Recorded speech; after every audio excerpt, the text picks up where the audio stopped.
আসন পেয়ে 2টি মন্ত্রী নিয়েছিল। 2টি মন্ত্রী নিয়ে তারা এই বাংলাদেশের রাষ্ট্রীয় পতাকা ব্যবহার করেছে, এই বাংলাদেশের রাষ্ট্রীয় সম্পদ ব্যবহার করেছে, এই বাংলাদেশের তারা ব্যাংক নিয়েছে, বীমা নিয়েছে, সরকারের অনেক প্রতিষ্ঠান নিয়েছে, শিক্ষা প্রতিষ্ঠান নিয়েছে। এই জামাত একটি মুনাফিকের দল, এই জামাত একটি বেঈমানের দল। এই জামাত তারা তাদের এই বাংলাদেশের কোন উন্নয়নের ছোঁয়া নাই।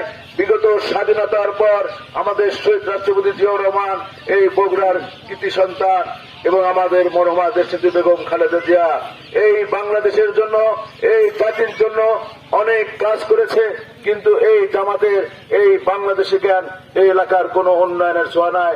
আপনারা দেখেছিলেন যে আমাদের মরহুমা দেশনেত্রী বেগম খালেদা জিয়া যখন এই এলাকা থেকে 4 বার নির্বাচন করে দেশে 3 বার প্রধানমন্ত্রী হয়েছিল, প্রধানমন্ত্রী হয়ে যখন এলাকার উন্নয়ন করেছিল, এলাকার স্কুল, কলেজ, কালভার্ট, ব্রিজ, শিক্ষা প্রতিষ্ঠান সহ এই রাস্তা থেকে শুরু করে সব উন্নয়ন করেছিল।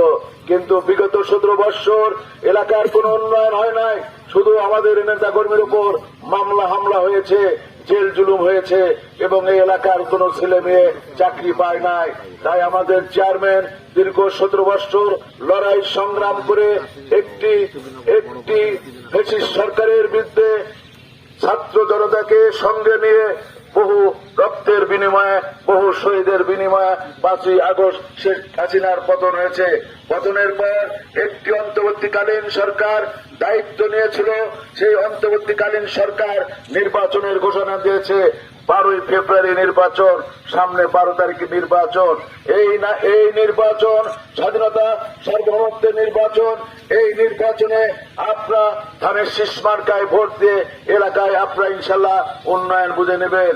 বিগত দিনে উন্নয়ন করেছে আমাদের শহীদ রাষ্ট্রপতি জিয়াউর রহমান, আমাদের দেশনেত্রী বেগম খালেদা জিয়া এবং আমাদের চেয়ারম্যান তারেক ভাই এই এলাকার উন্নয়ন করেছে।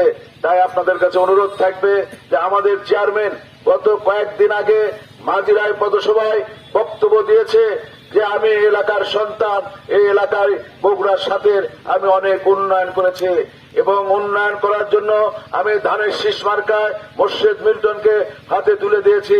তার হাত ধরে এই এলাকায় আপনারা উন্নয়ন করে নেবেন। তাই আপনাদের কাছে অনুরোধ থাকবে, এই ধর্ম ব্যবসায়ী দল থেকে যারা জান্নাতের টিকিট বিক্রি করে, আমরা বলি নাউজুবিল্লাহ, জান্নাতের টিকিট বিক্রি করা যায় না। আমাদের আল্লাহর কাছে আমল করতে হবে। আমল না করলে কেউ জান্নাতের টিকিট পাবে না। তাই আজকে তারা হাট বাজারে জান্নাতের টিকিট বিক্রি করছে। তাই আপনাদের কাছে অনুরোধ যে সামনে